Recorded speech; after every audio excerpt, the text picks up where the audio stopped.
சஹா TV நேயர்களுக்கு வணக்கம். இன்றைக்கி ஒரு முக்கியமான முத்திரை. நம்ம உடம்புல செல்கள் நல்லா ரெஜினுவேட் ஆனால் தான் நமக்கு வந்து இளமையாக ஒரு விஷயம் நடக்கும்.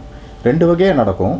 தியானம் பண்ணுறவங்களுக்கு அவங்களுடைய எக்ஸ்டர்னல் எனர்ஜி பாடி, அது ஆறா வந்து நல்லா ஸ்ட்ரென்த் ஆச்சுனாலே இது நடக்கும். இல்லை முத்திரையில் என்ன இருக்குன்றதை பார்க்குறது தான் இந்த பதிவு. அதை பார்க்கறதுக்கு முன்னாடி நான் பேச வைத்து கொண்டு இருக்கும் எல்லா குருமார்களையும் வணக்கி இதை பார்க்கலாம். அதுக்கு பேர் கைலாஷ் முத்ரை. கைலாஷ் முத்திரை என்ன பண்ணோன்னா, நம்ம ஒரு இளமை தோற்றத்துக்கும் அதோடு சேர்ந்த ரெஜினுவேஷன், செல்களோட ரெஜினுவேஷனுக்கும் வந்து உதவும். எப்படி பண்ணுறதுன்னு பார்க்கலாம். இடது கையை அப்படி விரித்து வச்சுக்கோங்க, வலது கையை தண்டுவடை முத்திரை வச்சுக்கோங்க. அப்படி வச்சுட்டு ஜஸ்ட் இப்படி மேலே வச்சுக்கோங்க. ஒரு 20 to 30 minutes அவ்வளோதான். ஆனால் இந்த உள்ளங்கையில் நீங்கள் இதை வச்சுட்டு இதை நீங்கள் பண்ணுங்கள். பண்ணுறதுக்கு முன்னாடி வழக்கம் போல் நீங்கள் தொடையில் வச்சுருங்க. இப்படியே தூக்கி வச்சுக்கணும்னு அவசியம் இல்லை. உட்காந்து பண்ணுங்கள். இது உட்காந்து பண்ணால் ரொம்ப நல்லது. இந்த முத்திரையை மூச்சை மட்டுமே கவனிச்சுக்கிட்டு அந்த முத்திரையை பிடிங்க. நீங்கள்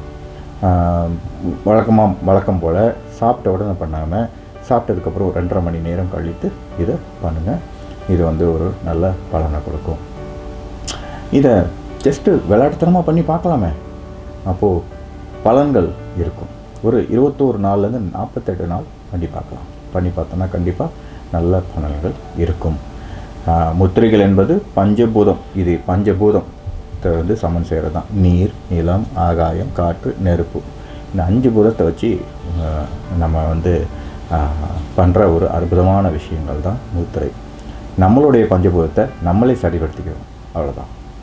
வீடு ஒரு முத்திரையோட பார்க்கலாம். சஹா டிவி எல்லோரும் வாழ்க வளமுடன்னு ரொம்ப வருஷமா பல சிறந்த பேச்சாளர்களை வச்சு இயங்கிட்டு வருது. எல்லோரும் வாழ்க வளமுடன், ஒன்லி அப்லிஃப்டிங். ஸோ சஹா டிவிக்கு சப்ஸ்கிரைப் பண்ணுங்க, மறக்காம அந்த பெல் பட்டனையும் கிளிக் பண்ணுங்க. வீடியோஸ் பிடிச்சிருந்தா உங்க ஃப்ரெண்ட்ஸ்க்கு ஷேர் பண்ணுங்க.